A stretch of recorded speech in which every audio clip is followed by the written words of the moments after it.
अमृत घुले है रे संगी, तोर हंसी माँ बसे है मोर जान। तोर बोली माँ अमृत घुले है रे संगी, तोर हंसी माँ बसे है मोर जान। ते बादर बन के छाया हंस मोर जिंदगी माँ, ते दिया बन के बरथस मोर अंगना माँ। ए मोर मयारू, ए मोर दुलारू, दाग बिना जग लागे है सुनसान।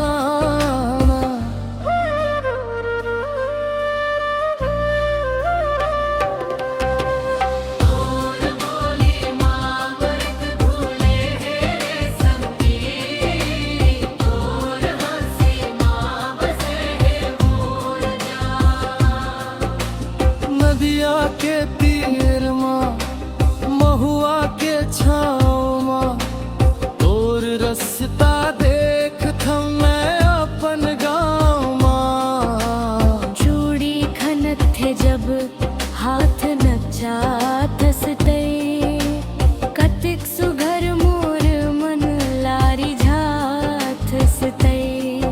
अरे माथे के टिकली तोर चंदा कस चमके, गजब के माया तोर नयना माँ बमके। तोर संग भी था मोर हर एक बिहार परा, तोर बोली माँ अमृत घुले है रे संगी।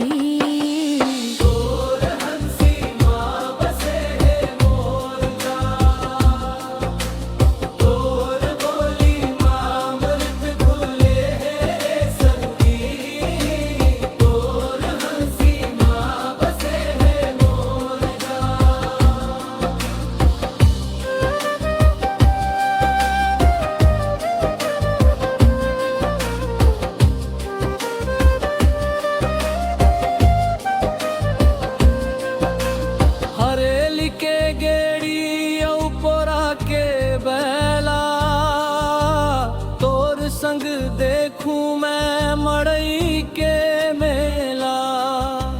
ती जाओ कुआर माँ तोर सुरता थे, तोर बिना ये जिराड़ बड़ घबरा थे। ए मोर सुवा, ते पेड़ माँ बसे हंस, मोर सपना माँ के ते रोजे हंसे हंस।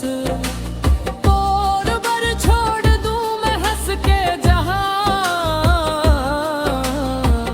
तोर हंसी माँ बसे है मोर जान।